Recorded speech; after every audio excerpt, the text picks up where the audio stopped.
En una época de genialidad y de sangre, un hijo bastardo creció hasta convertirse en un hombre. Servidor de reyes, superviviente en una tierra de asesinos, construyó una leyenda extraordinaria en un lugar donde la vida no valía nada.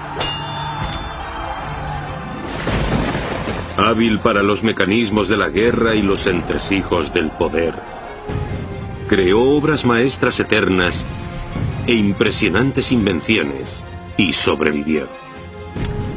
Oculto y discreto, tocado por la genialidad e impulsado por su propio código de supervivencia y éxito.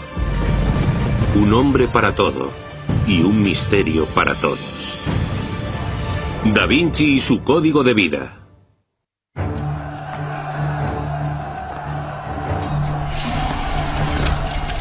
Constantinopla, la capital del Imperio Bizantino. Fue un símbolo de gloria romana durante más de 1000 años. Pero tras un asedio brutal, cayó al final en manos de los turcos musulmanes. El Papa Pío II, poco después de la caída de Constantinopla, le recordó a todo el mundo mediante cartas enviadas a toda Europa que ese era un acontecimiento importantísimo. La caída del poderoso imperio bizantino parecía el final de la mismísima civilización. Pero la civilización estaba a punto de vivir un renacimiento. Con la vieja ciudad moría una vieja idea y surgía una nueva que encontraba refugio al oeste, en las ciudades-estado de Italia. Para los bizantinos, Dios era el centro y el significado de todo. Pero una idea revolucionaria, el humanismo, permitiría el estudio del hombre y nuevas exploraciones para la ciencia. Era una filosofía con poder para cambiar el mundo. Al estudiar a Dios, podemos estudiar teología y filosofía de Dios. Pero al estudiar al hombre, podemos estudiar biología, zoología, antropología, tecnología, ciencias de diferentes tipos. El humanismo concentraba el interés del hombre en el hombre.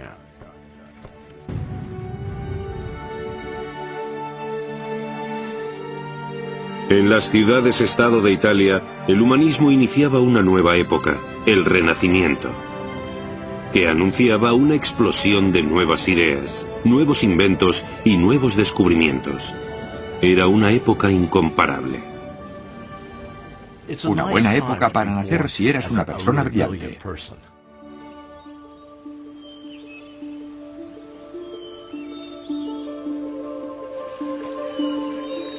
En un pequeño pueblo rural de la Toscana, un chico joven descubría el mundo. Casi desde el principio, los misterios de la naturaleza le fascinaron. Creció en el campo, cerca de Florencia, y parece ser que era capaz de descubrir toda clase de animales, plantas e insectos. Pero el joven Leonardo no tenía un lugar en el mundo, no tenía futuro. Era el hijo bastardo de un respetado notario y la hija de un granjero pobre. Vivía en casa de su padre, mientras que su madre debía casarse con un hombre de su propia clase. Su madre se casó poco después de que Leonardo naciera con un chico de la zona, conocido por el apodo de Acatariga, el luchador, el peleón, el chico de los puños. Probablemente vivieran en la zona. No es inconcebible que Leonardo tuviera acceso a ella, pero es igualmente posible que la familia de Leonardo le mantuviera apartado de esa otra gente, que era de un estrato social diferente.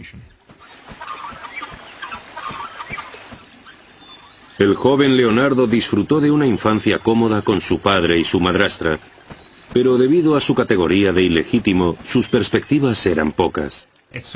Era como una especie de miembro de la familia de segunda clase. Los hijos legítimos, evidentemente, iban a heredar la finca familiar y además se quedarían con el negocio familiar. Leonardo no podía optar a nada de eso.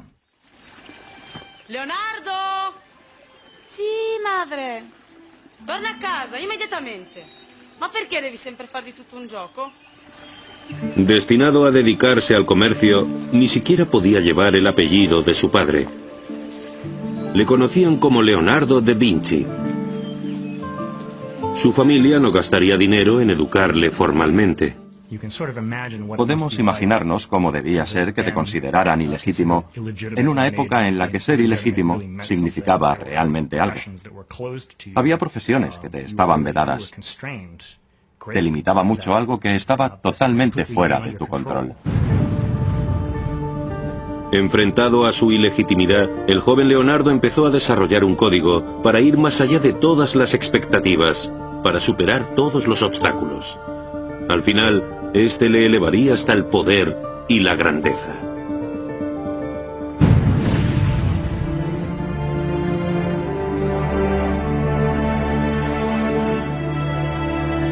En su adolescencia, Leonardo se mudó con su padre a Florencia, una ciudad manejada por una peligrosa clase política. En ese próspero lugar de comercio y belleza, había una familia que estaba en el centro de todo. Una familia cuya importancia para Leonardo aumentaría a medida que madurara. Los Medici. Los Medici estaban al mando de Florencia porque habían sido banqueros al principio y se habían hecho con el control de la ciudad, aunque esta fuera una república, y alguien tuviera que votar por ellos, porque controlaban los votos. Los Medici, ricos y muy poderosos, eran los más importantes patronos de las artes en Florencia. Aún así, a pesar de su poder, los banqueros Medici nunca podían bajar la guardia. El asesinato era algo común, ya que las familias banqueras rivales competían por la riqueza de la ciudad. Si miramos algunos de estos cuadros de los líderes del Renacimiento, vemos que llevan como remaches en la ropa. No, llevaban armaduras cubiertas de ropa. L'interesse è difficoltoso, come avevamo discusso. E allora onoratelo col vostro sigillo. Estaban muertos de miedo de que les clavaran un cuchillo por la calle. Los Medici tenían siempre un envenenador en nómina. ¿Qué era todo eso?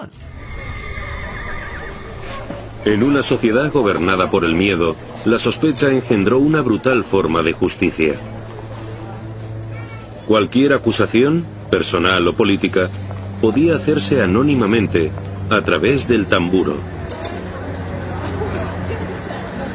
Esa peligrosa caja lanzaba una oscura sombra sobre el futuro de Leonardo. Cuando un ciudadano efectuaba una acusación, las autoridades investigaban. Incluso los inocentes sufrían vergüenza y los culpables recibían severos castigos.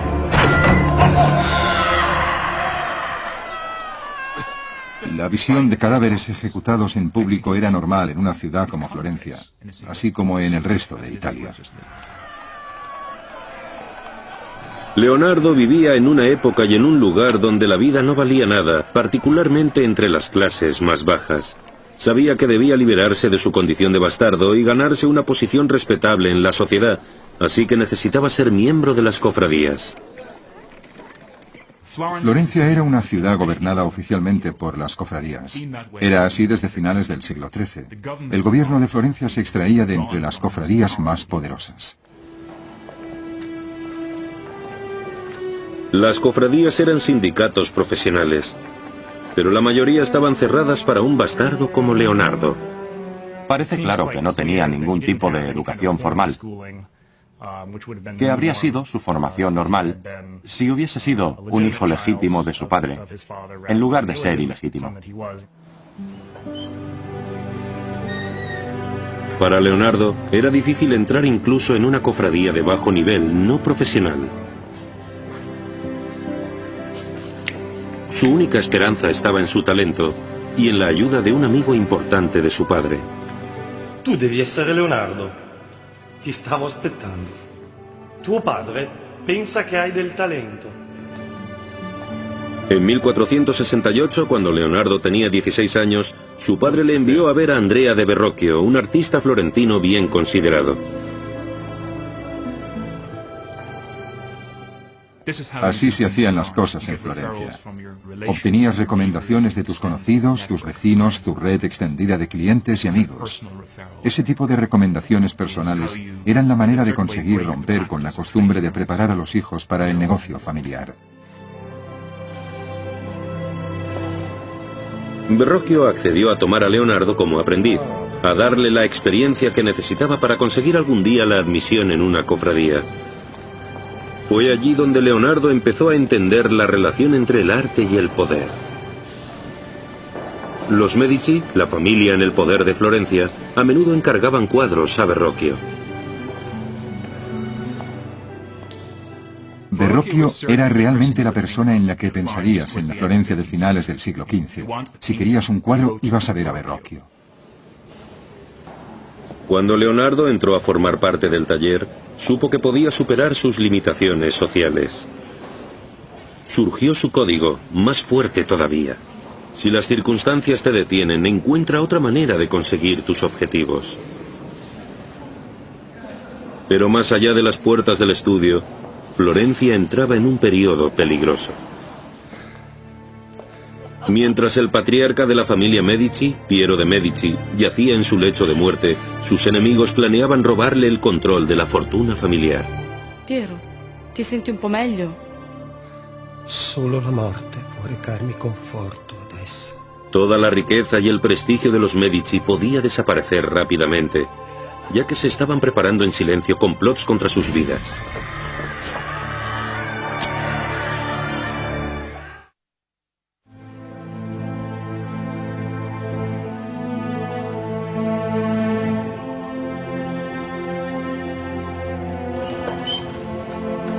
Cuando el joven Leonardo da Vinci llegó a Florencia para labrarse una carrera, la ciudad se encontraba al borde de la violencia.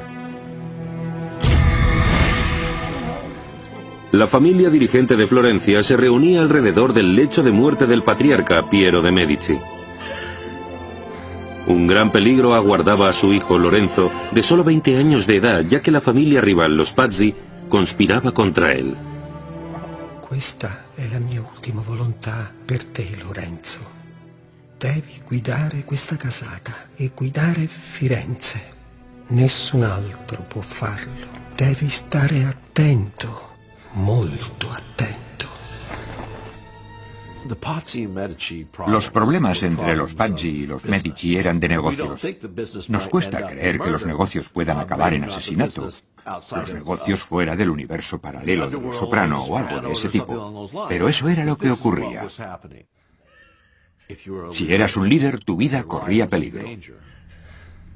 La familia Pazzi deseaba el poder y la riqueza de los Medici. Iban a hacer cualquier cosa por hacerse con ellos.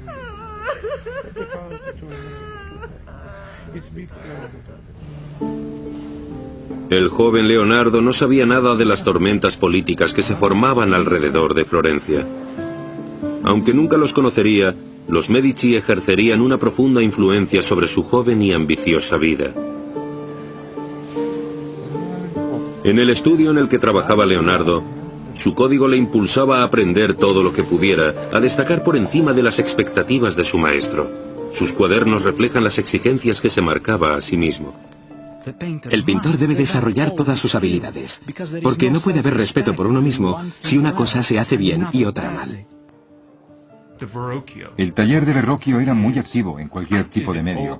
Utilizaba tecnología de diferentes tipos, no solo pintura, sino también pintura sobre cerámica, escultura en mármol, escultura en bronce y otras tareas metalúrgicas, como el moldeado de cañones o el moldeado de campanas. Se unió a Verrocchio en un momento importantísimo. El maestro se enfrentaba a grandes retos tecnológicos. Una de las cosas que Leonardo vería en el taller de Verrocchio sería el diseño y la fabricación de una esfera colocada en lo alto de uno de los edificios más importantes de Florencia. Saranno 2 tonnellate di rame dorato e deve essere bilanciato alla perfezione. Ma come, maestro? La construcción de la bola de 2 toneladas y la ingeniería necesaria para alzarla hasta lo más alto del Duomo competiría con la propia construcción de la cúpula de la Catedral de Florencia. Se fabricaría de cobre, dorado con una amalgama de mercurio. No podías llamar a los peones y pedir que vinieran a hacerlo por ti. Tenías que hacerlo solo, de memoria, con las habilidades que habías aprendido. Así que adquirió un montón de conocimientos no solo artísticos, sino también de ingeniería práctica y de mecánica, únicamente por pertenecer al estudio. Leonardo estudió la gran grúa que levantaba objetos pesados hasta la parte más alta de la cúpula y la grúa giratoria que había encima. Esta temprana exposición a la ingeniería mecánica tendría una gran influencia sobre sus posteriores invenciones. En el estudio de Verrocchio, Leonardo vio cómo su talento podría permitirle escapar de las limitaciones de sus orígenes bastardos. Y estaba a punto de ver por primera vez el mundo al que aspiraba.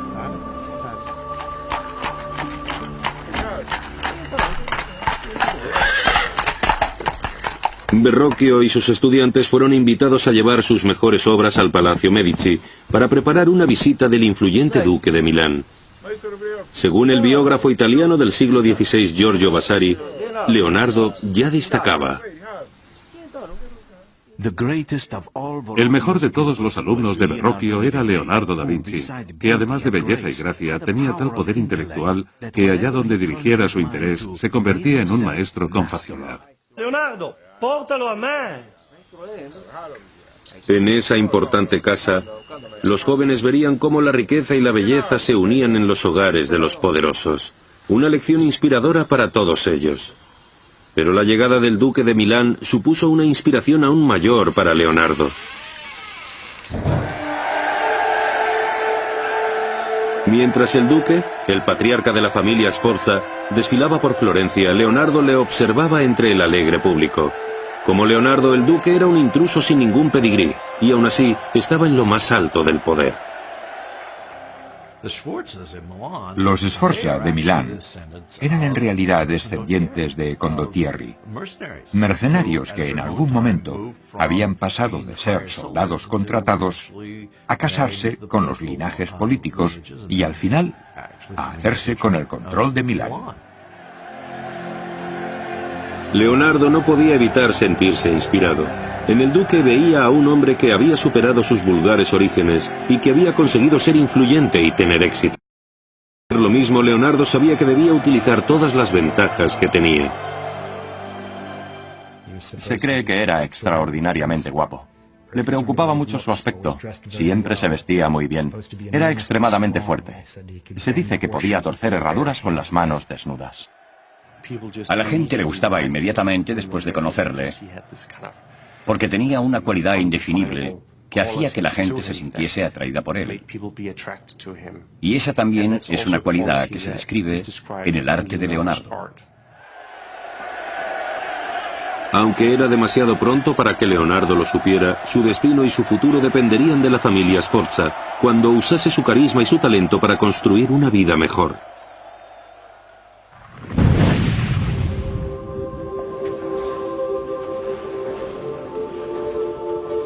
Leonardo tenía ya 20 años. Terminó su aprendizaje y finalmente se unió a la cofradía como pintor, un gran paso en el mundo de la legitimidad profesional. Ya podía buscar encargos de alto nivel por sí solo. Pero algo le detuvo. Da Vinci se quedó en el estudio de Verrocchio. Quizás fuera por lealtad, quizás no estuviese muy seguro de sus capacidades, pero se quedó. La ventaja era que no tenía que salir y establecerse por su cuenta. Todo indica que Leonardo era temperamentalmente incapaz de abrir su propio negocio. Usa un tocco leggerissimo qui, Leonardo. Leggerissimo. Vemos un gran número de encargos de cuadros que pasaron, al menos en parte, por las manos del joven Leonardo. Así que era un socio joven, servicial y adaptable para la empresa. Y mientras trabajaba, la reputación de Leonardo iba creciendo hasta llamar incluso la atención de la familia Medici. En el caso de los Medici y Leonardo, Parece, sin embargo, que muy pronto descubrieron que ese chico tenía un gran talento y que iba a superar a su mentor y a sus compañeros, así que se interesaron particularmente por él.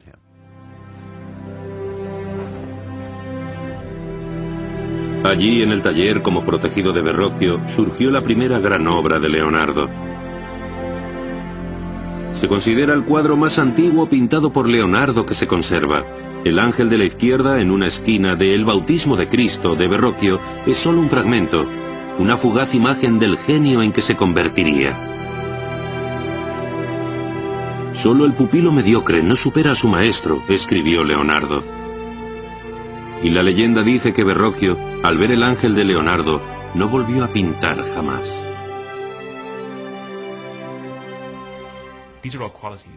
Son cualidades que hacen que hoy mires ese cuadro y veas que esa es la mano de otra persona.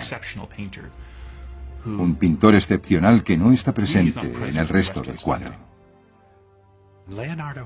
Leonardo tenía un talento increíble para entender el movimiento y capturarlo en sus cuadros. Por ejemplo, los tirabuzones de pelo que parecen rebotar como un muelle. Era capaz de sugerir eso pintando de una manera que nadie podía igualar. Inteligente, bien relacionado, atractivo, Leonardo sabía lo que quería y se aseguraría de conseguirlo. Pero los celos y la envidia de otros, voces y acusaciones anónimas, pondrían en peligro todo lo que había construido y amenazarían con devolverle al olvido.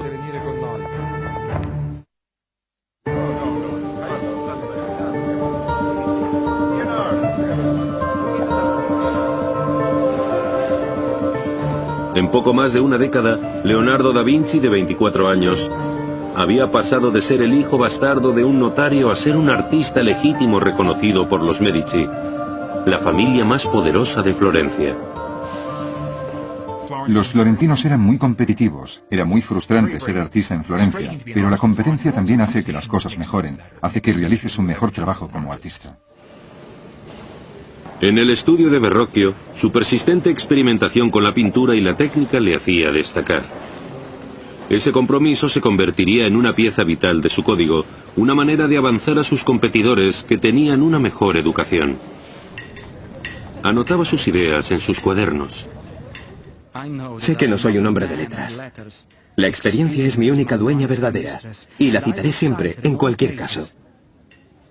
Solo a través de la experimentación podemos conocer realmente algo.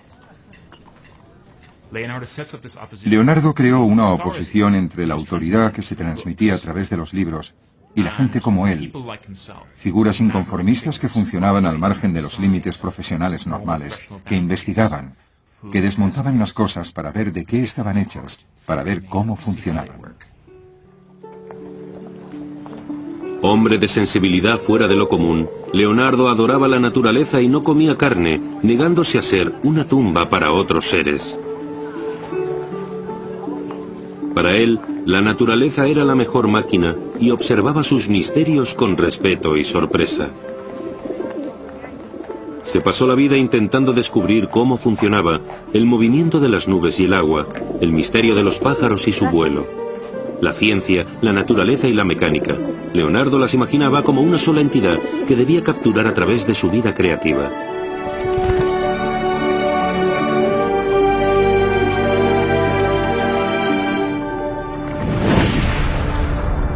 La naturaleza era una cosa, la naturaleza humana otra. El éxito que le había elevado por encima de su categoría de bastardo también había generado envidia y resentimiento. Fuerzas oscuras se movían contra él. Ajeno a los peligros, Leonardo se concentraba en nuevos experimentos para entender la naturaleza de la luz y la sombra. Examinaba la caída de la luz de las velas sobre tela y cómo el ojo humano la interpretaba. Sus notas revelan la importancia que le daba a esos estudios. Nada puede reconocerse sin luz ni sombra. Solo a través de los ojos, la ventana del alma, podemos entender realmente el complejo funcionamiento de la naturaleza. Tenía moldes hechos con telas extendidas y movía las luces por todas partes. Colocaba las velas en una posición, miraba las sombras, las dibujaba, no movía nada más que la luz a otro lugar y volvía a dibujar exactamente la misma pieza de tela que no se había movido. Lo único que había cambiado era la interacción de la luz y la sombra sobre ella.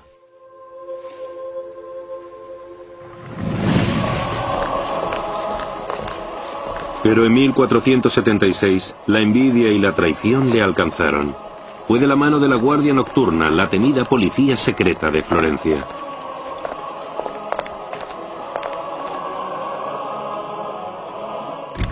Messer Leonardo da Vinci. Siamo delle guardie notturne. Siete accusato di crimini contro Dio. Dovete venire con noi. A los 24 años, Leonardo fue anónimamente acusado de sodomía con un prostituto de 17 años. Para los delincuentes reincidentes podían dictarse penas de cárcel o ejecución. La pena oficial por sodomía era la quema. Se les quemaba vivos. La humillación fue brutal. Nada, escribió, debe temerse tanto como una reputación dañada. Lo cierto es que le afectó. Era una persona orgullosa. Era un joven orgulloso. Sabía que iba a llegar lejos y una acusación como esa realmente podría haber truncado su carrera. Pero en el juicio no se presentó ninguna prueba contra él, ni ningún testigo. Los cargos se retiraron. Fue la cruel acción de un enemigo anónimo. Los días oscuros acababan de empezar en Florencia. Las nubes de tormenta política se acumulaban mientras terribles fuerzas se unían contra los Medici.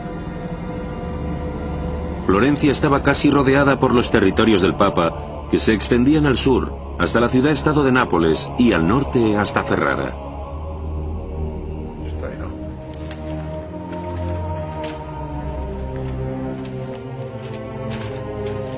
Pero ese reino no era suficiente para el codicioso Papa Sixto IV. El Papa conspiraba para expandir su poder hasta el norte de Italia, a las tierras dominadas por los Medici. Para destruir el bastión de los Medici, Sixto encontró un aliado bien dispuesto en el banquero rival, Francesco di Pazzi. Ed io, Francesco de Pazzi, presterò a voi i soldi necessari ad estendere le terre papali.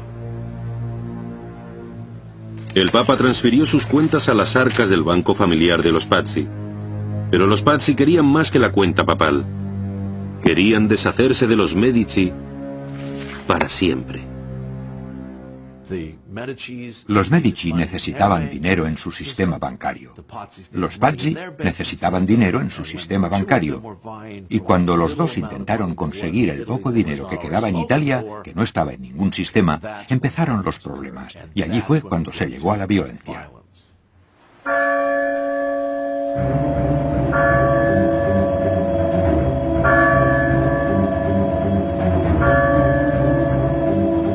Era Pascua. En la celebración del Príncipe de la Paz, los Medici tomaron sus asientos personales, al otro lado del pasillo, frente al secuaz del Papa, Francesco di Pazzi. No tenían ni idea del peligro que corrían. En un momento determinado de la misa, todo empezó.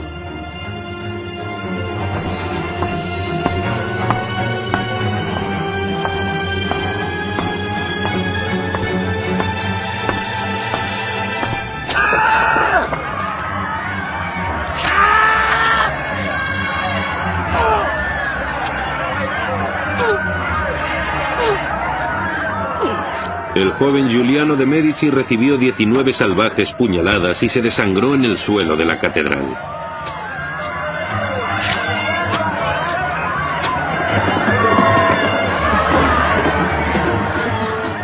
Su hermano herido, Lorenzo, apenas pudo escapar. Con el apoyo del Papa, la familia Pazzi creía que podía llevar su plan a buen puerto. Estaban completamente equivocados. Los partidarios de los Medici reaccionaron rápidamente y aplastaron el alzamiento de los Pazzi con una violencia extraordinaria. El contraataque de Lorenzo fue rápido y despiadado. El resultado del asesinato y la respuesta inmediata nos dan una imagen del poder que tenían los Medici. No hubo derechos para los criminales. Se deshicieron de ellos y lo hicieron de un modo muy público. Ese mismo día, Francesco di Pazzi fue colgado junto a uno de sus compañeros conspiradores, el arzobispo de Pisa. Arrastraron su cuerpo. Lo cortaron en pedazos, lo humillaron de todos los modos posibles. Esto era algo normal, aunque nos resulte difícil de imaginar. Pero los Medici no habían terminado. Un asesino había conseguido escapar. Unas semanas después, Bernardo Baroncelli, el asesino del hermano de Lorenzo, fue finalmente capturado y colgado ante una multitud entusiasta. Leonardo da Vinci estaba allí. Ahí estaba el joven Leonardo, dibujando el cadáver colgante y escribiendo debajo quién era y qué llevaba puesto exactamente. Es una de las primeras cosas que tenemos de Leonardo. Leonardo hizo el famoso dibujo de Baroncelli colgado de la horca. Los cadáveres de los criminales condenados ejecutados en público eran corrientes en una ciudad como Florencia, como lo eran por toda Italia. La violencia y el asesinato contaminaban el aire de la Italia del Renacimiento y continuamente darían color a la obra de Leonardo. Dos mensajeros corrieron a Florencia llevando terribles noticias. El Papa había excomulgado a Lorenzo de Medici por ejecutar al arzobispo de Pisa. Enviaba el ejército de Nápoles para obligar a Lorenzo a rendirse.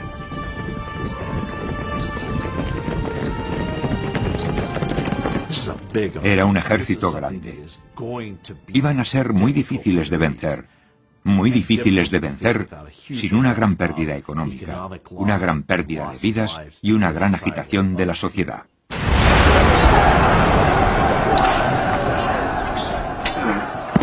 La República de Florencia se enfrentaba a la aniquilación. Allí, en su terrible gloria, estaba la mejor de las artes del Renacimiento, el arte de la guerra. Sin que ocurriese algún tipo de milagro, la ciudad que le había dado a Leonardo da Vinci su único futuro real quedaría arrasada sin dejar rastro.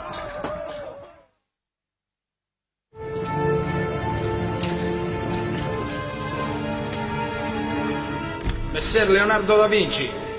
Detenido por falsos cargos de sodomía, Leonardo da Vinci tenía que convivir con una reputación mancillada. Y después sería la propia Florencia la que correría peligro cuando estallara la guerra con Nápoles. Para castigar a los Medici por la ejecución de uno de sus arzobispos, el Papa Sixto envió al rey Fernando de Nápoles a invadir Florencia y atacar al ejército florentino más pequeño. Las fuerzas florentinas, en su mayoría mercenarios, lucharon con la violencia continua de los asesinos profesionales. Pero el ejército de Nápoles, más poderoso, pronto ganó ventaja y aplastó a las fuerzas florentinas con una ferocidad implacable.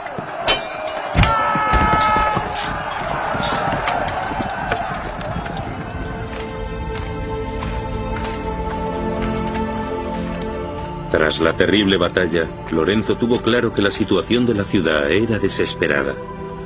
Sus tropas iban cayendo, destrozadas. Debía encontrar la manera de terminar con la guerra y salvar de algún modo Florencia. Parecía que el gran paisaje político podía darle a Lorenzo una salida.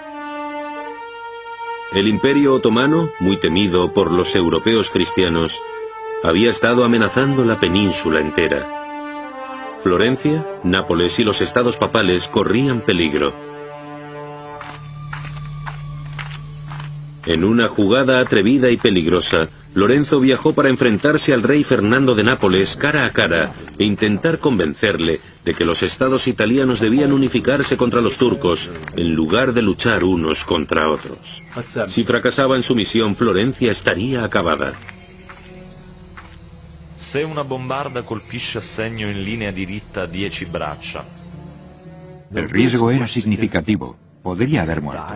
Podrían haberle tomado como rehén. Mientras estaba fuera, Cualquier usurpador podría haberle sustituido. Intrigado, pero no convencido, el rey le detuvo mientras pensaba en la propuesta.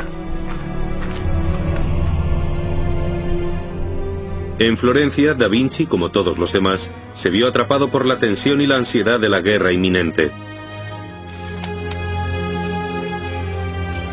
Empezó a diseñar escaleras y otros aparatos para defender y escalar muros. Estas escaleras están diseñadas para soportar a 2 hombres. También son útiles para una torre, donde una escalera de cuerda podría ser soltada por el enemigo. Era todo ingeniería, ingeniería, porque era la realidad de Italia en el momento en el que vivió Leonardo. Había muchas ciudades-estado enfrentadas, y la guerra era algo constante en la vida. Da Vinci trabajaba y esperaba, poniéndose activamente a trabajar en fortificaciones defensivas y otras armas de guerra. Pasaron 3 meses sin noticias de Lorenzo de Medici. En las calles de Florencia, los ciudadanos esperaban aterrados.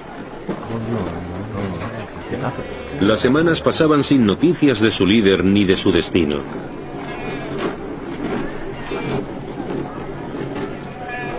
La gente continuaba con sus tareas mientras la esperanza iba menguando. La dinastía Medici y la independencia de Florencia parecían perdidas. Sabían cuál era su situación. Mientras Lorenzo estuvo en el campamento rival, debieron estar nerviosos. Podía perder su riqueza, podía perder la ciudad.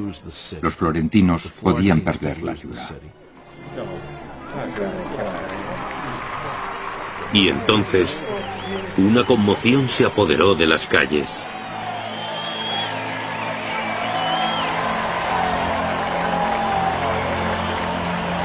Triunfante, Lorenzo regresó, tras convencer al rey Fernando de Nápoles de terminar la guerra. La multitud celebró su valor y su capacidad como hombre de Estado. Lorenzo el Magnífico había salvado a Florencia del abismo.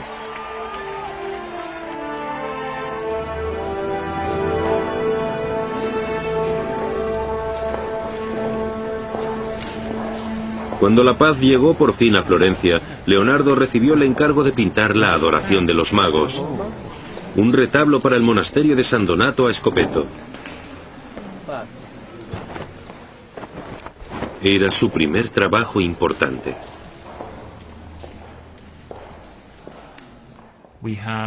Tenemos la Adoración de los Magos, tratada como nadie la había concebido antes. Entre la confusión de figuras que rodean a esa Virgen y ese niño serenos, hay una locura de atención devota.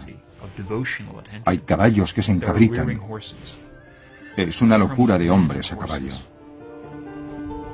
Formó la composición casi en un cuadrado, con un triángulo formado por la Virgen y los reyes arrodillados. Pero aquí Leonardo utiliza el cuerpo del caballo para cargar su composición de movimiento y energía, de una sensación de frenesí, de que esto es casi como un acontecimiento apocalíptico de la Encarnación. Es impresionante. Algunos estudiosos creen que la figura del joven erguido de la esquina inferior derecha podría ser un autorretrato del joven Leonardo. La obra se considera una obertura, la primera declaración de las futuras grandes obras de Leonardo. Pero no funcionó. Tras dedicar muchísimo tiempo al fondo, la dejó inacabada. Sus cuadernos sugieren el motivo. Concebir una idea es noble. Ejecutar la obra es servil. A alguien que es terriblemente curioso, que es incansable, no le gusta hacer una sola cosa. Cuando llega el momento en el que algo está a punto de terminarse, ya no resulta interesante. Le interesaba muchísimo más el mundo natural, el mundo mecánico, y solo pintaba ocasionalmente cuando tenía problemas monetarios.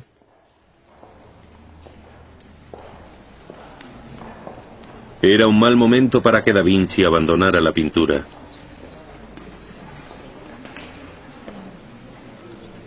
Lorenzo de Medici estaba buscando artistas para un encargo increíble. un viaje a Roma para decorar la Capilla Sixtina del Papa. Era el tipo de trabajo con el que un joven artista como Leonardo solo podía soñar. Una oportunidad para brillar ante los mecenas más poderosos de Italia. La elección de Lorenzo afectaría el futuro de Leonardo y daría forma a su destino, para bien o para mal.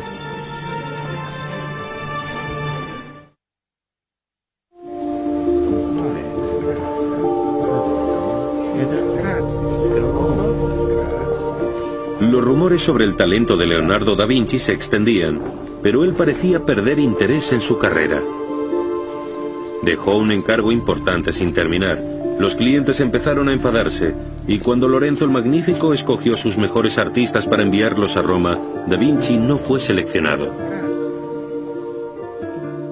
La adoración de los magos es una de las grandes obras maestras del Alto Renacimiento, pero Leonardo no fue capaz de terminarla, y hay quienes creen que había conceptualizado el final del cuadro en su mente y con eso tenía suficiente, en lugar de tener que coger el pincel y hacerlo físicamente. Así que se encontró con varias demandas porque no podía terminar el trabajo. No podía ocuparse de las tareas ordinarias de producción, de clientela, de los contratos, de entregar las obras a tiempo, según las especificaciones de los clientes. No terminó nada. Actualmente los psicólogos tienen nombres para esas cosas. Quizás tuviera déficit de atención, quizás fuera obsesivo-compulsivo, quizás tuviera ansiedad, quizás sufriera estrés. No sabemos exactamente cuál era su enfermedad, pero parece que había algo que le afectaba la mente. Parece ser que los mayores dones de Da Vinci, su imaginación incansable y sus interminables ideas complicaban su éxito.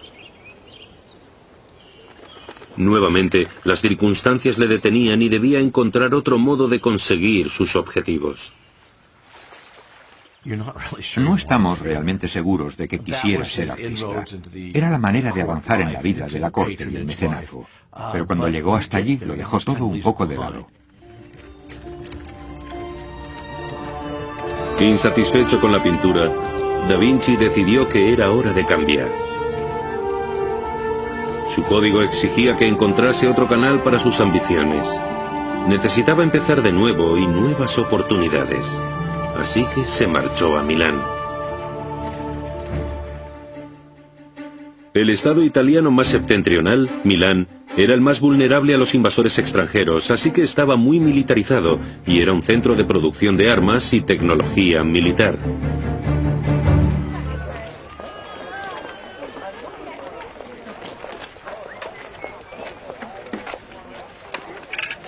Paseando entre los puestos de los armeros por las calles de Milán, Da Vinci descubrió una ciudad vibrante, siempre al borde de la batalla, siempre lista para defenderse, no solo de ciudades-estado rivales, sino también de la superpotencia de Francia. En las herramientas de la guerra, grandes y pequeñas, Da Vinci vio un futuro que no habría podido tener en Florencia. Italia se convirtió en un campo de batalla cuando las autoridades locales enfrentaron a las grandes potencias europeas con resultados desastrosos. Entonces llegó una carta al Palacio Real de Milán. Con palabras cuidadosamente escogidas y un tono jactancioso, presentaba al duque Ludovico Sforza las credenciales de Leonardo da Vinci, no como artista, sino como genio de la ingeniería militar. Tengo planes para construir puentes extremadamente ligeros y fuertes, adaptados para ser transportados. Tengo planes para fabricar morteros fáciles de transportar y capaces de lanzar pequeñas piedras como en una tormenta, y de crear un humo aterrador para el enemigo. Allá donde pueda caer una bala de cañón, puedo fabricar catapultas y otras máquinas maravillosamente precisas, que no son de uso común. Los diseños de Da Vinci eran visionarios. Su carro de asalto cubierto era una mejora de una idea antigua y muy conocida, pero se tardaría 400 años en mejorar el concepto y convertirlo en el tanque de la Primera Guerra Mundial. Da Vinci describe la máquina en sus notas. Haré carros cubiertos que serán impermeables para cualquier cuerpo de hombres de armas que intente destruirlo mientras atacamos al enemigo con artillería. La auténtica innovación fue la movilidad. Una manivela activada por hombres o caballos se unía a los ejes horizontales de las ruedas y las movía. Un examen detallado muestra que el diseño de Da Vinci habría hecho que las ruedas se moviesen en direcciones opuestas. ¿Un error o un medio para confundir a un enemigo que podría robar sus diseños? Tenemos una gran variedad de dibujos hechos por Leonardo que muestran instrumentos de guerra de aspecto salvaje, carros con guadañas que cortarían la carne del ejército enemigo. Era una mejora sobre el viejo carro de estilo romano, al que había añadido un engranaje recto con 4 enormes hojas de guadaña encima, como si fuera un helicóptero de aspas curvadas. El diseño de Da Vinci para el cañón muestra centenares de cadáveres apilados, alcanzados por el enorme cañón de bronce, y revela una de las obsesiones de Leonardo. Le encantaba la escala. Le encantaba especular y soñar sobre cosas en una escala mucho mayor a la del periodo. Así que tenía diseños especulativos gigantes para máquinas de matar increíbles. Los diseños de armas fantásticas de Da Vinci eran típicos de su continuo interés por destacar sobre lo ordinario, siempre soñando con los extremos. En su vida eso sería una constante, parte de su código. No dejar nunca que le limitase lo que se ha hecho antes, ni lo que otros podrían pensar.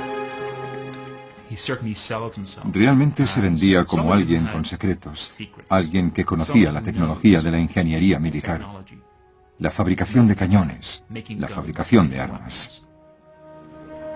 Da Vinci esperaba que Ludovico Sforza, el duque de Milán en funciones, le encargara construir esas máquinas de guerra. Ludovico Sforza era el hermano del asesinado duque de Milán. Era el regente, el verdadero gobernador de Milán, y controlaba la política de defensa, la política extranjera del Estado milanés. Ludovico tendría el poder únicamente hasta que su tímido sobrino, Gian Galeazzo, llegara a la mayoría de edad. Si lo conseguía. Touché, adesso vai pure, ho degli affari da sbrigare. Creo que todos creían que lo que Ludovico quería realmente era el ducado de Milán. Estaba dispuesto a hacer cualquier cosa por conseguirlo. Pero los ejércitos de los reyes y la cruel incertidumbre de la política truncarían los sueños de gloria de Ludovico y todo lo que Da Vinci esperaba.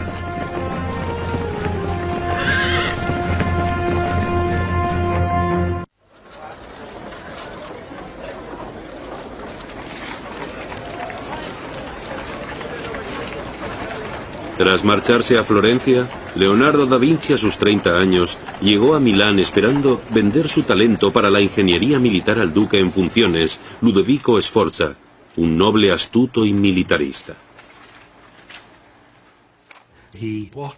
Se apartó de lo que sin duda habría sido una vida segura y cómoda como pintor de sociedad en la Florencia de finales del siglo XV y se marchó a la animada pero militarizada, agresiva y políticamente turbulenta ciudad de Milán, cerca de la frontera con Francia.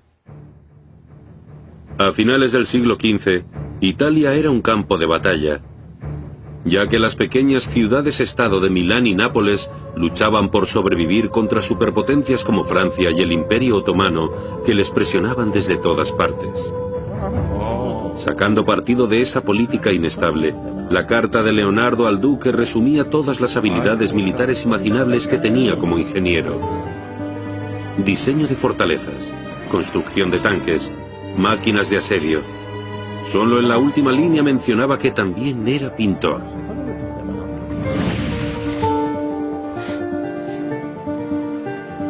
Por desgracia, Da Vinci tuvo que aparcar su entusiasmo por los diseños militares. El duque necesitaba un retrato de su amante. A pesar de la desilusión de Leonardo, el cuadro se convirtió en una de sus obras más famosas e importantes. La Dama del Armiño. Fue revolucionario. La primera vez que un retrato mostraba los pensamientos o sentimientos del modelo a través de la postura y los gestos. Tiene relación con el interés que mostraba Leonardo por el movimiento de la mente. Mientras la mente se mueve, el cuerpo expresa el movimiento de la mente. O como diría Leonardo, ahí es cuando los movimientos del alma se vuelven más manifiestos. Tiene la cabeza inclinada a la derecha como si la distrajera algo de ese lado. El animal también está tenso y alerta. Nuevamente, el código de Da Vinci le impulsa a abordar nuevas ideas. Era casi obsesivo en su búsqueda para saber lo máximo posible sobre lo que le interesaba, mientras le interesaba.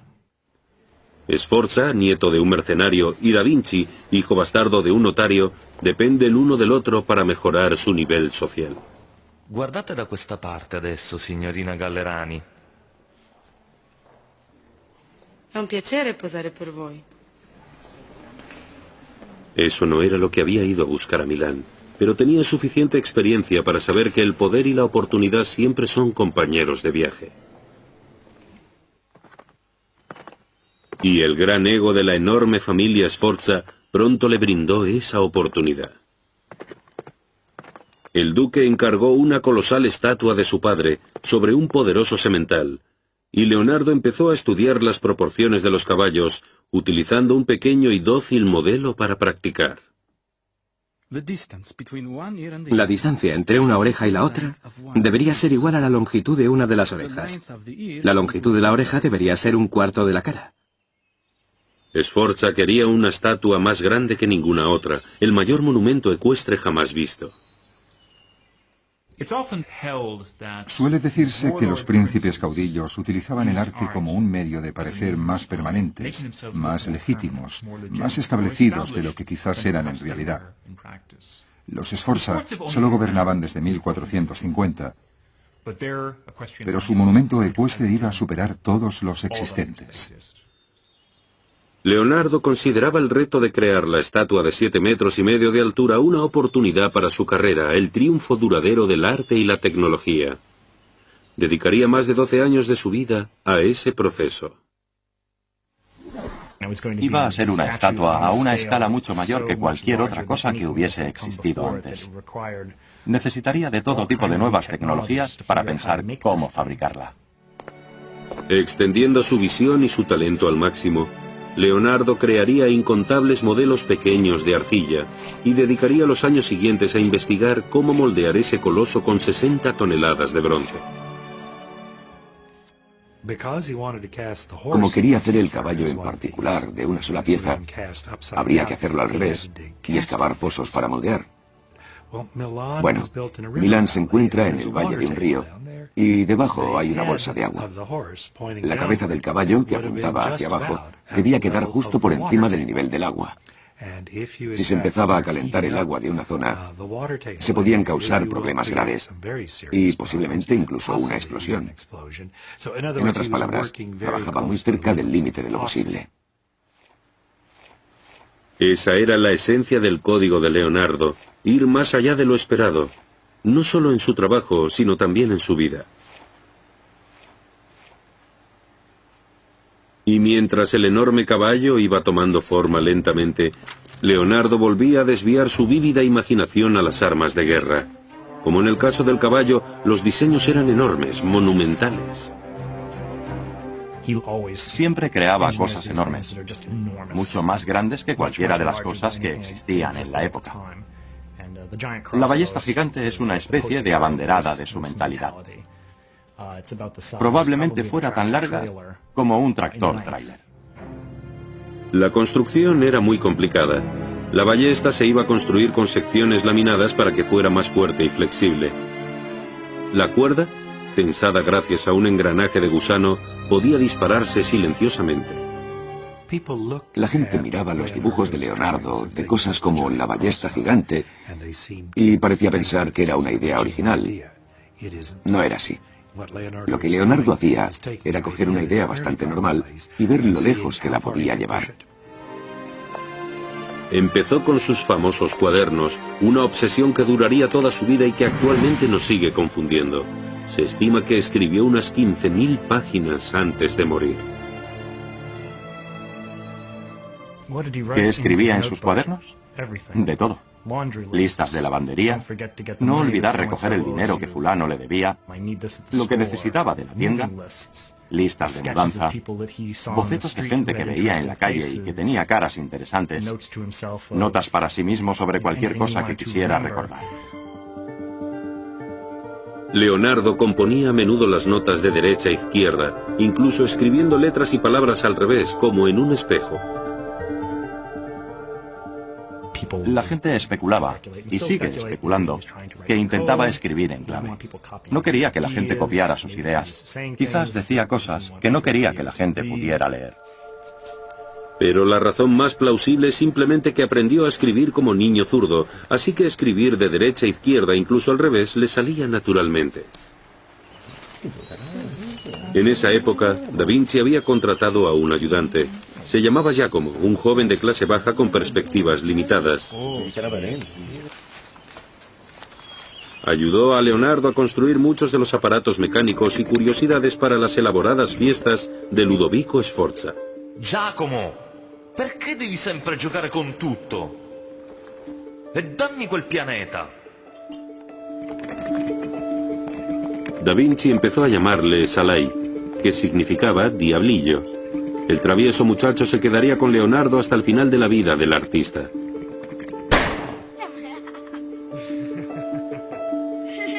Y el nombre de Salai aparecería en los cuadernos de Leonardo más que ningún otro.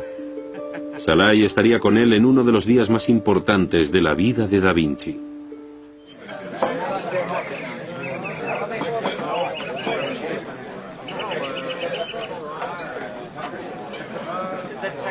Ludovico dio una elaborada celebración familiar que contaba con el colosal modelo de arcilla del caballo de Sforza. Lo iba a desvelar ante la nobleza por primera vez. El caballo de Sforza debía ser la mayor estatua moldeada del mundo. Alabaría las glorias de la casa de Sforza y también, probablemente, le valdría a Leonardo una posición eterna en la corte. La fiesta, al igual que el caballo de Da Vinci, era una celebración del poder de Ludovico. Entre los asistentes estaba la hermosa mujer de Ludovico, Beatriz d'Este, y su sobrino, el duque real, Gian Galeazzo, de 25 años. Era bastante evidente que el joven Galeazzo Sforza había sido apartado por Ludovico, su tío, que tenía el propósito de quedarse el ducado para él. Gian Galeazzo no asumiría jamás el poder. Ese mismo año moriría. Algunos afirman que envenenado, convirtiendo finalmente a Ludovico en duque. Sin nada que frenara a su ambición, colocaría a Milán y a Leonardo en el camino de la guerra. Siamo pronti, Leonardo.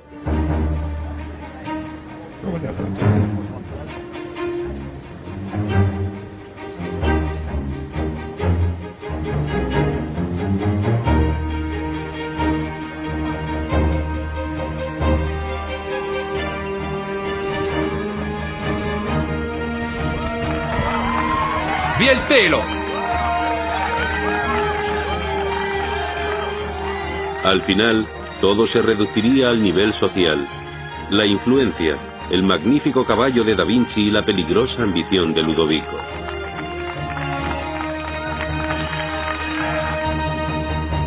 En 1494, como nuevo duque de Milán, Sforza unió sus fuerzas con las de Francia. Juntos, los poderosos aliados invadieron la ciudad-estado de Nápoles. Ese arriesgado movimiento puso en peligro Milán y los planes de Leonardo para el caballo.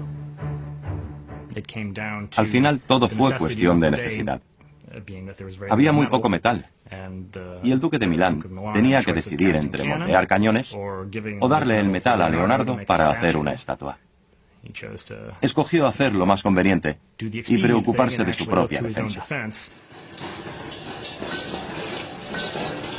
Con la guerra en el horizonte, las 60 toneladas de bronce separadas para el gran caballo de Da Vinci se fundieron en los hornos de Milán y se vertieron en moldes de cañones. Leonardo aguantó estoicamente. Como el cerebro de su excelencia está entretenido en otras cosas, las artes han sido silenciadas. Sobre el caballo no diré nada, porque sé que no es el momento. El duque, aún ansioso por otorgarle un gran legado al nombre Sforza, le hizo un nuevo encargo a Da Vinci. Un mural religioso para la iglesia de la corte, Santa María de la Grazie, decorado con el escudo de armas de su familia. Se convertiría en una de las mayores obras maestras mundiales. Pero para consternación de los sacerdotes, pasaban los años y no parecía que fuera a terminarlo. Maestro Leonardo, quando pensate sarà finito? Ho solo bisogno di mettere una faccia a Giuda. No, fermo lì. La vostra sembianza sarà perfetta. Leonardo pasó más de 3 difíciles años con el mural. Una compleja y hermosa interpretación de la última comida de Cristo con los apóstoles. Se llama La Última Cena. El fresco de Leonardo, revolucionario para su época, captura el dramático momento en el que Jesús les dice a sus apóstoles: uno de vosotros me traicionará. En sus escritos, Leonardo describe cómo los gestos y las caras de los apóstoles expresan una angustia intensa. Uno se retuerce los dedos de las manos y se gira, con gesto sombrío, hacia su maestro. Otro, con las manos extendidas, enseña las palmas y encoge los hombros. La atención de Da Vinci a las respuestas humanas revela su obsesión por la ciencia. Era experto en anatomía, era experto en geometría, era experto en perspectiva. Y utilizando todas esas ciencias, Leonardo podía crear un arte que de algún modo era científico. La pintura era una fuente de sabiduría igual que lo era la geometría. Pero en La Última Cena, Leonardo llevó su enfoque científico demasiado lejos al experimentar con sus pinturas e incorporar óleo, que es incompatible con la base de yeso. Así que decidió probar una nueva técnica al dibujar el fresco, y no funcionó. De hecho, destruyó gran parte de lo que ya había creado. En cuestión de décadas, la humedad de la pared empezó a desintegrar la pintura de base oleosa. Pero Leonardo no estaría allí para verlo. Francia, la antigua aliada de Milán en su guerra contra Nápoles, tenía entonces un nuevo rey con un nuevo objetivo, la sumisión de Milán. Leonardo estaba a punto de perder su mecenas, su seguridad y todo aquello por lo que había luchado.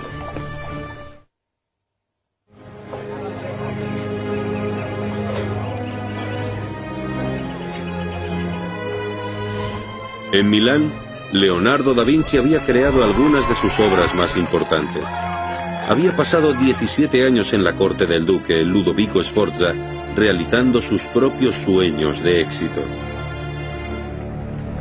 Leonardo se acercaba a los 50 años cuando la situación política cambió. La antigua aliada de Sforza, Francia, invadió repentinamente Milán. Da Vinci perdió al mismo tiempo a su mecenas y su seguridad. Sus notas reflejan ese revés de la fortuna. El duque ha perdido su estado, sus propiedades y su libertad. Ninguna de estas grandes empresas ha conseguido prosperar. El ejército ocupante francés, decidido a aniquilar cualquier señal de los Sforza, usó la escultura épica de Da Vinci para sus prácticas de tiro.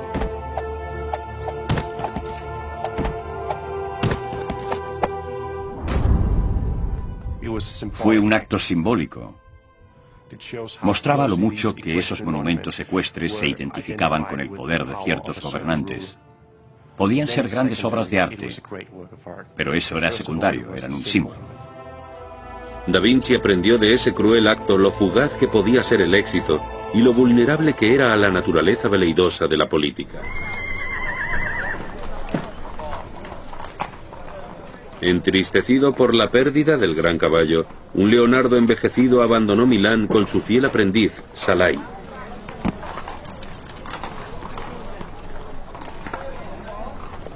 Tuvo que dejar todas sus obras, el caballo destrozado, la última cena, todo abandonado.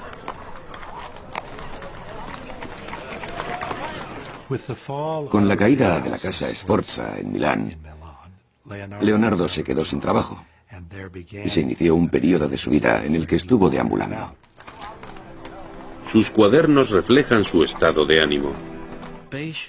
La paciencia protege de la desgracia como la ropa cálida protege del frío.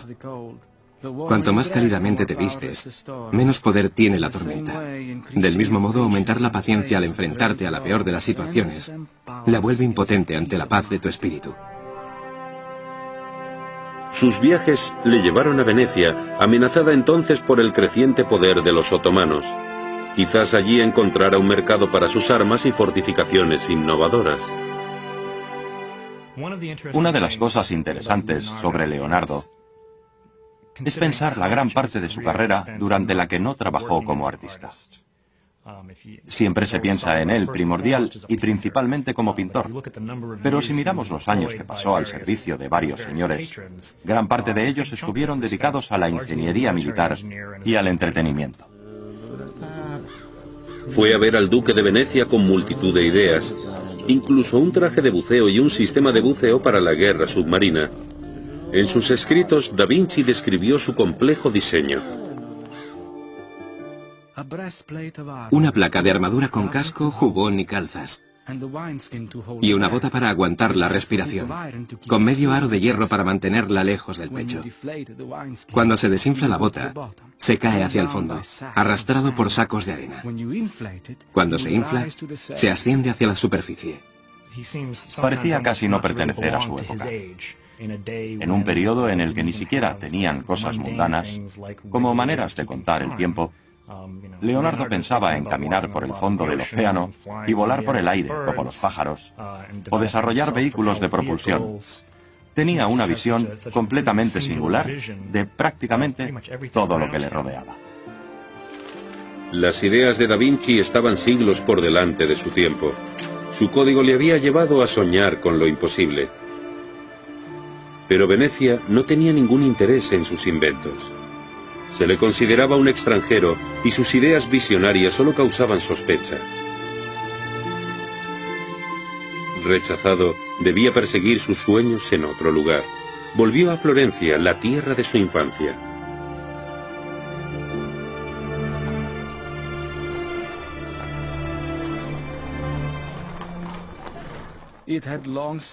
Desde hace mucho tiempo, vengo observando que la gente de éxito rara vez se relaja y deja que las cosas sucedan. Salen a hacer que las cosas sucedan. Pero la confianza de Da Vinci pronto se pondría a prueba. La Florencia de su juventud había cambiado. Aunque todavía le consideraban un gran artista, alguien nuevo y más joven había cautivado la imaginación de la ciudad. Se llamaba Miguel Ángel Buonarroti. Un joven y descarado artista de apenas 26 años cuyo talento era sorprendente. Leonardo le despreciaba. Los artistas del Renacimiento eran extremadamente competitivos entre ellos y con ellos mismos. Aún así, desaliñado y arrogante, Miguel Ángel desafió las expectativas de Leonardo sobre los artistas de la corte. En sus notas, Da Vinci mostró abiertamente su rechazo. La cara del escultor está cubierta de pasta y polvo de mármol, lo que le hace parecer un panadero. Su casa está sucia, llena de astillas y polvo de piedra. El pintor es todo lo contrario. Bien vestido, sentado tranquilamente ante su obra, moviendo un pincel muy ligero. Su hogar está lleno de música, apartado del ruido de los martillos u otras molestias.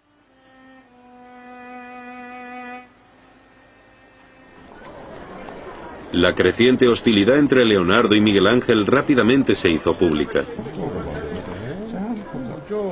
Un día, mientras Miguel Ángel se acercaba por una concurrida calle, Leonardo desvió una pregunta sobre el escritor Dante al escultor que pasaba. Chiedi a Michelangelo, lui ha letto Dante. Spiegatelo da solo, e già che ci sei, spiega come hai imbrogliato la gente di Milano con il tuo impossibile cavallo.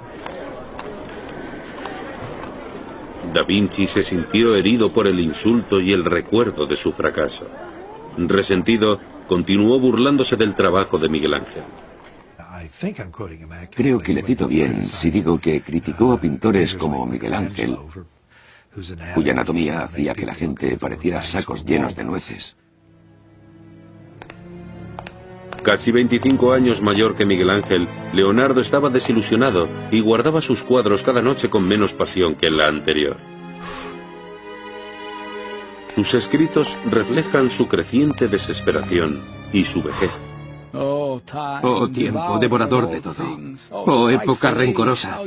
Lo destruyes y lo consumes todo con los implacables dientes de los años. Poco a poco, en una muerte lenta. Rechazado, Leonardo encontró una oportunidad en uno de los mecenas más inverosímiles. Un hombre cuya ambición superaba la de todos los demás, incluso en esos momentos violentos. Se llamaba César Borgia y estaba empeñado en abrirse un sangriento camino hasta el poder a través del corazón de Italia.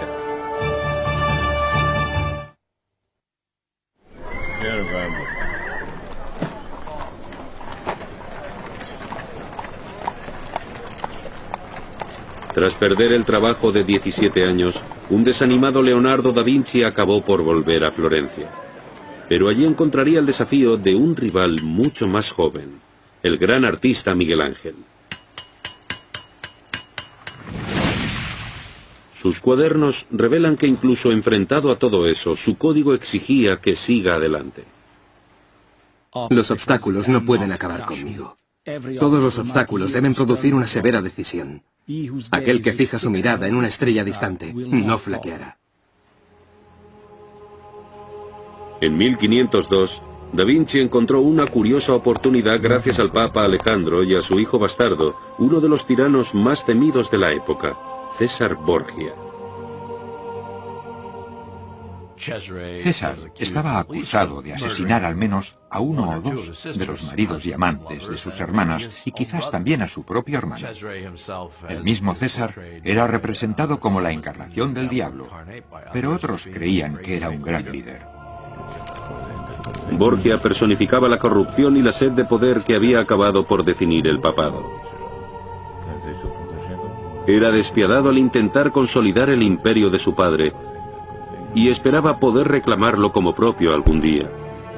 Una a una, las ciudades de Romania en el norte de Italia iban cayendo ante el ejército papal de Borgia. Codicioso se puso como meta una zona cada vez más amplia. Pero para triunfar necesitaba una ventaja, alguien con ideas nuevas. Recurrió a Leonardo da Vinci. Ecco le vostre carte. È un onore servirla.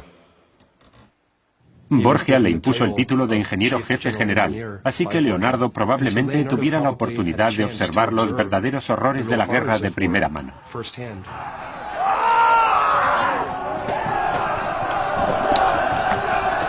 Los pueblos del norte de Italia se convirtieron en el matadero de Borgia, mientras sus ejércitos mercenarios se movían para expandir las tierras de su padre, el Papa. César Borgia ha sido descrito como uno de los hombres más crueles de la historia de Italia. Y de hecho Borgia era la inspiración del libro de Maquiavelo, El Príncipe, un señor de la guerra modélico que podía conseguir la unificación de Italia. La muerte de inocentes no significaba nada para Borgia, que tomaba lo que deseaba. Se ganó la reputación de ser un hombre de crueldad extraordinaria, pragmático, inteligente e inmortal.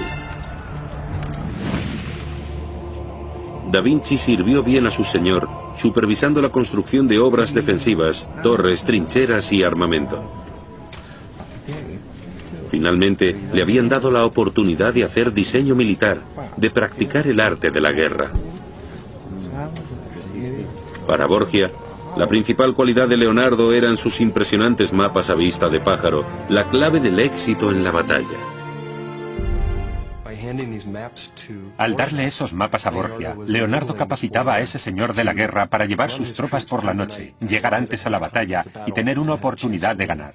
Así que la relación entre Leonardo y la guerra era muy compleja. Da Vinci y el despiadado Borgia trabajaban bien juntos, ambos con mentes complejas, ambos activamente ambiciosos. En la mecánica de la guerra y las sutilezas del poder, Leonardo destacaba. Esta es una de las cosas que nunca se le han reconocido a Leonardo, pero en las que era muy bueno. Parecía conocer los vientos políticos y dejarse llevar por ellos. y encajaba muy bien en la corte de César. Aunque Da Vinci conocía bien el salvajismo de Borgia, la violencia de repente se volvió más personal cuando Borgia ordenó la brutal ejecución de 3 capitanes. Uno de ellos, Vitellozzo Vitelli, era amigo de Da Vinci. El artista sintió repugnancia. Sus escritos reflejan sus crecientes dudas. De verdad, el hombre es más salvaje que la bestia, ya que nuestra brutalidad supera la suya. Vivimos de la muerte de los demás. Finalmente decidió que incluso los animales matan por un motivo. Los seres humanos son... Matar forma parte de su naturaleza.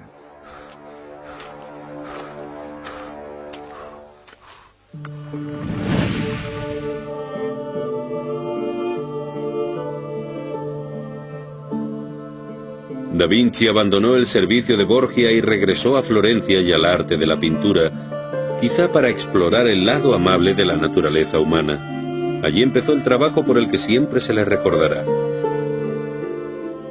No, non ridete. Sorridete. È divertente ma non isterico. Pensate cose dolci. Pensate al vostro amante. Giusto. Se llama la Mona Lisa. Nadie sabe quién es o si existió. Mientras pintaba, Da Vinci la divertía con música y entretenimiento.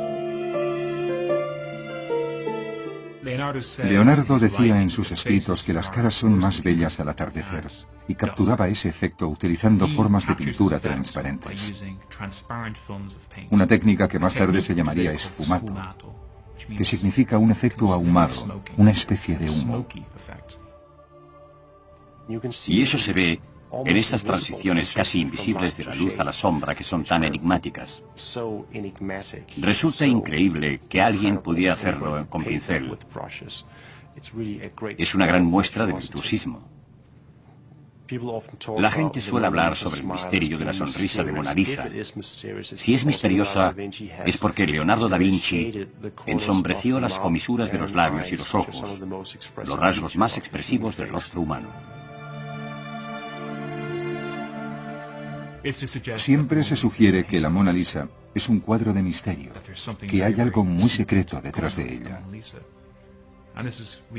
Y acabamos elaborando ese mito sobre la sonrisa de la Mona Lisa, o sobre quién es la Mona Lisa.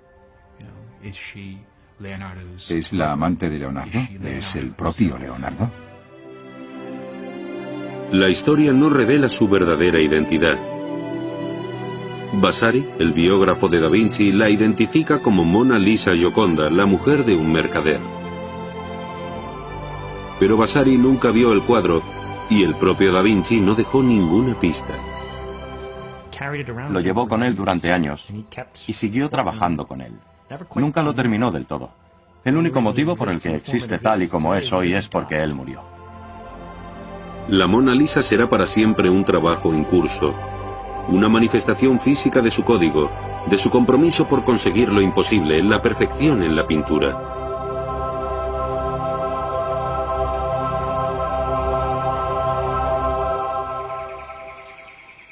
Nunca satisfecha, la mente inquieta de Leonardo continuaba reflexionando sobre el mundo a su alrededor.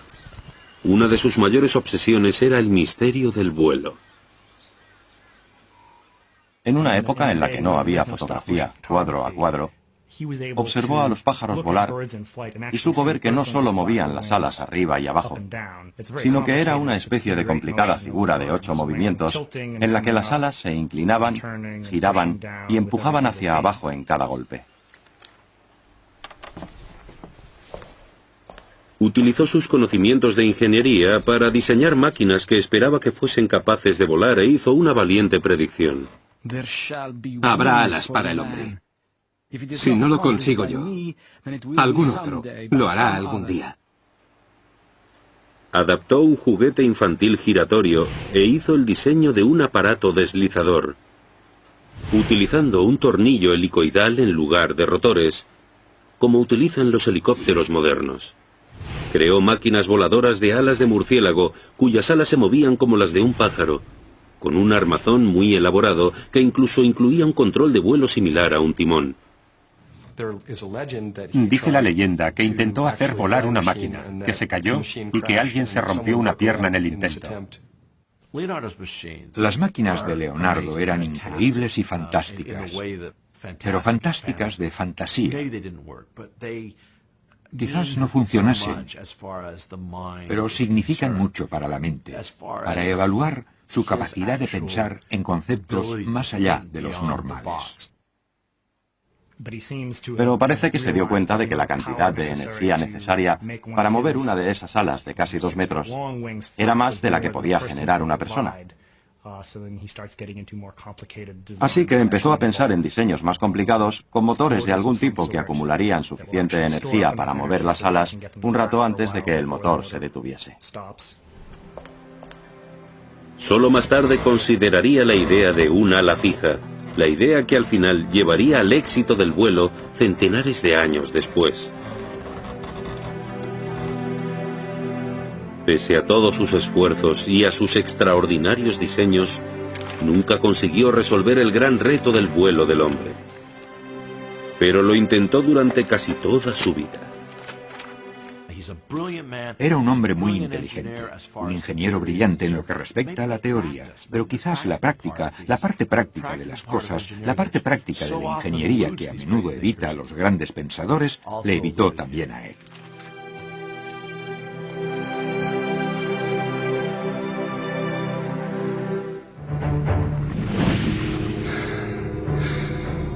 A pesar de la frustración de Leonardo con la ingeniería, conseguiría su éxito más notable con una máquina mucho más compleja. Su macabra obsesión con el momento de la muerte le llevó a dominar el funcionamiento del cuerpo humano.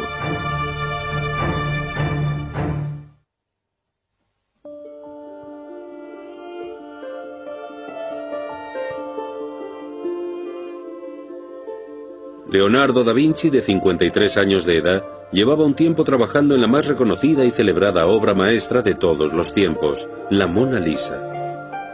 Seguiría trabajando en ella y la conservaría hasta el día de su muerte. Su obsesión tanto por la perfección artística como por la precisión técnica le llevó en una dirección sorprendente.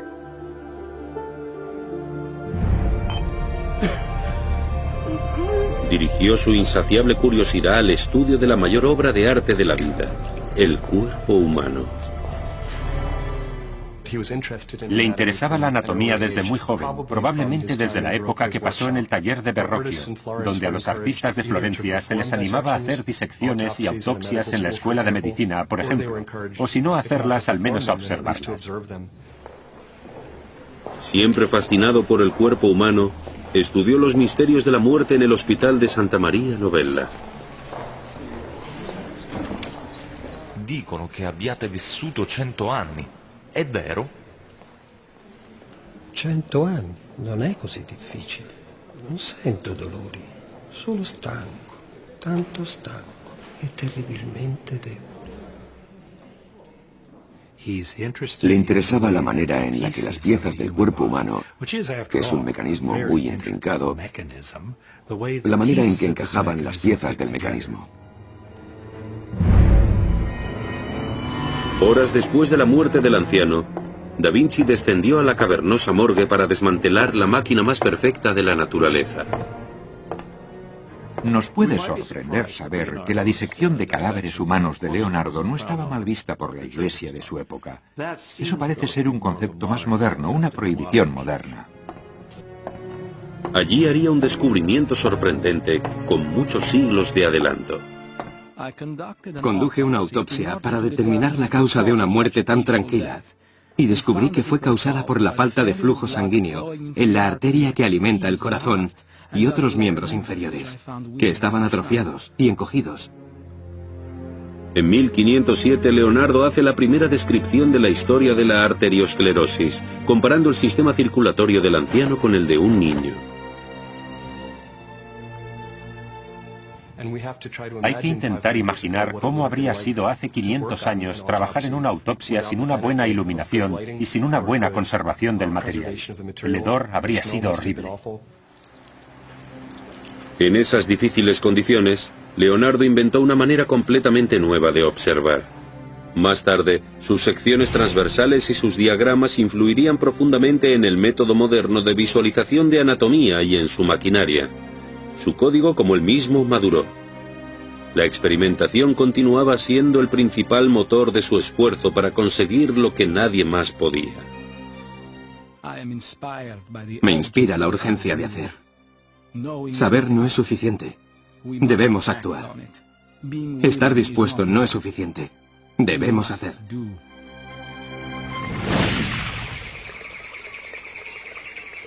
Sus famosos cuadernos revelan el extremo alcance de sus visionarias ideas. Pero nunca publicó ni una página de ellos. A menudo en sus notas habla de hacer un libro sobre un tema, de explicar esto y aquello y lo demás allá. Pero siempre hay algo más que se podía hacer. Una observación más. Y el tiempo se le echó encima. Mientras Leonardo envejecía, su legado se convertía en un fardo de documentos. Una vida de genialidad escrita en miles de trozos de frágil papel, incluida la única imagen de él que tenemos. Hay una imagen de un anciano que suele considerarse un autorretrato, pero no lo sabemos. No tiene título. Es un esbozo entre los millones de esbozos que hizo. Lo que a mí me parece interesante es hasta qué punto Leonardo nos es completamente ajeno. Hacia el final de su vida, en 1517, el rey Francisco I de Francia, un gran admirador y coleccionista de su obra, invitó a Da Vinci y a sus dos ayudantes, Salai y Francesco Melzi, a vivir en su castillo real de Clos. Leonardo consiguió su último trabajo, que básicamente era ser el mayor talento de la corte del rey de Francia. No tenía mucha responsabilidad. El rey de Francia le quería como ornamento. El rey nombró a Leonardo da Vinci pintor, ingeniero y arquitecto favorito. Si sta facendo tardi, maestro. Possiamo continuarlo nel mattino. Francesco ed io le aiuteremo a mettersi a letto. Pero a los 65 años, los triunfos de Leonardo quedaban atrás. Un derrame le había paralizado el brazo derecho y la mano izquierda ya no podía pintar pequeños detalles. No parecía tener ninguna obligación. Leonardo no hizo gran cosa durante esos últimos años, salvo disfrutar de la vida. Y la disfrutó. Fue el mejor momento de una merecida jubilación, supongo. Salai, el chico acogido muchos años atrás, se había quedado con Da Vinci, y Melzi se había convertido en su alumno y en su compañero más íntimo. Leonardo tenía consigo la Mona Lisa y otro par de cuadros.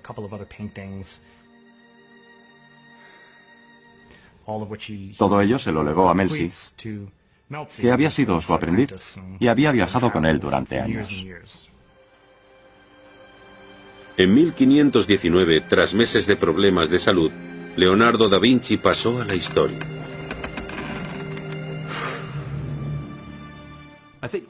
Creo que Leonardo es uno de esos individuos que tenían un código de éxito.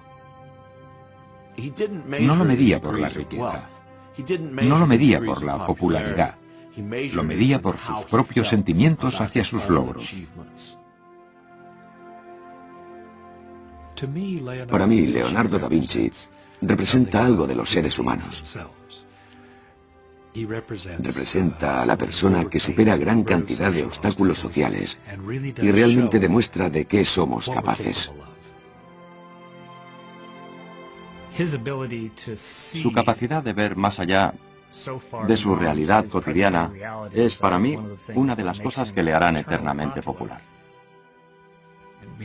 Tenemos un corpus escrito, tenemos un rastro de documentos. La de Leonardo es una imagen complicada. Pintar era una fuente de conocimiento. Para Leonardo da Vinci la pintura era una ciencia. Nos puede inspirar a todos, sin importar quiénes somos, para que intentemos aprovechar al máximo nuestra vida. La genialidad de Da Vinci le catapultó fuera de la oscuridad, hacia las cortes de los reyes. Pero negándose a traicionar su propio código intelectual o dejarse aplastar por la adversidad, se convirtió en el hombre más importante de su época. Se volvió inmortal.